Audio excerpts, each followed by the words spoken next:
देखते हैं कि मजदूर पर इसका क्या असर पड़ता है। एक बार की बात है, एक बार एक अध्यापक एक संपन्न परिवार के शिष्य के साथ कहीं जा रहे थे। तो उस शिष्य को कुछ मजाक सूझी क्योंकि उसको रास्ते में किसी गरीब मजदूर के जूते दिखाई दिए। उसने अध्यापक से कहा, गुरुजी, अगर हम इन जूतों को छुपा दें तो कितना मजा आएगा। अब उसको तो मजाक सूझ रहा था, लेकिन गुरुजी ने कहा कि नहीं, गरीब इंसान के साथ इस तरह का भद्दा मजाक करना ठीक नहीं है। उसने कहा, क्यों ना हम इन जूतों में कुछ सिक्के डाल दें और देखें कि इसका इस गरीब मजदूर पर क्या प्रभाव पड़ता है। तो उन्होंने ऐसा ही किया।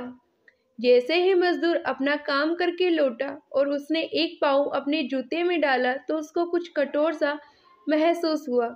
उसने अंदर हाथ डाला तो उसको कुछ सिक्के दिखाई दिए। वह थोड़ा आश्चर्य में पड़ गया। आसपास किसी को देखा तो कोई भी दिखाई नहीं दिया। वापस उसने दूसरा पैर अपने जूते में डाला और वापस उसको उसमें कुछ सिक्के दिखाई दिए।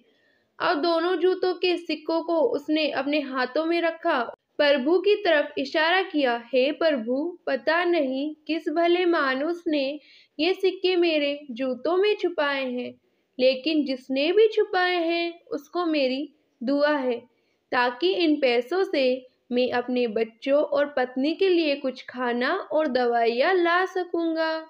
और इतना बोलकर वह चला गया। इस बात को शिष्य और अध्यापक दोनों सुन रहे थे।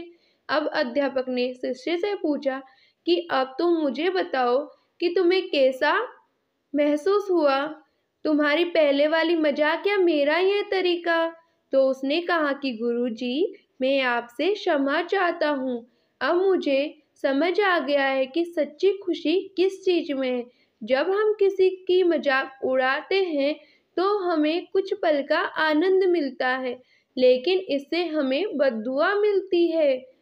लेकिन अगर हम किसी की मुश्किल परिस्थिति में मदद करते हैं और जिसकी भी हम मदद करते हैं उसको भी ये नहीं पता कि हमने उसकी मदद की है, लेकिन अंदर ही अंदर हमें पता है कि हमने उस इंसान की मदद की है, ये सच्ची खुशी है। जब हम दूसरों को खुशी देते हैं तो हमें सच्ची खुशी मिलती है।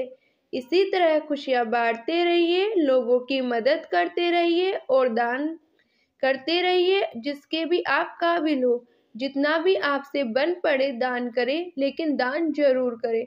इसका मतलब यह नहीं कि आपको कंपल्सरी या अनिवार्य रूप से इतने रुपए दान करने ही चाहिए, क्योंकि हर किसी की जरूरत अलग अलग हो सकती है। अगर आप किसी को पैसों का दान नहीं कर सकते तो कम से कम चीजों का दान तो कर ही सकते हैं।